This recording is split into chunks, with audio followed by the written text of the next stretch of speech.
rồi là hơi hầm hầm ơi hầm ơi hầm ơi ở đây chi ở đâyว้ายloน่ะ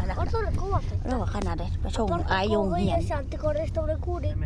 ส่งอายุงเฮียนนานหอดโรงเรียนแล้วหอดโรงเรียนสุดโลแล้วไปส่งลูกชายไปโรงเรียนแม่ก็จะเข้าในเมืองต่อพี่น้องที่ไปหาย่า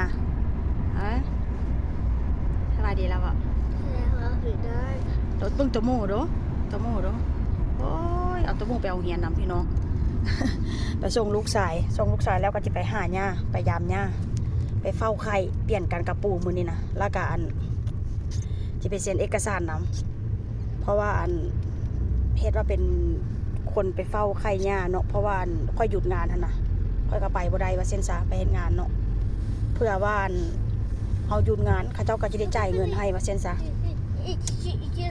เมื่อนี้มาเลทเลยลูกชายก็ได้มาค่อนข้างเลทบ่เป็นอย่างเลทกะฮอดคือเก่าพี่น้อง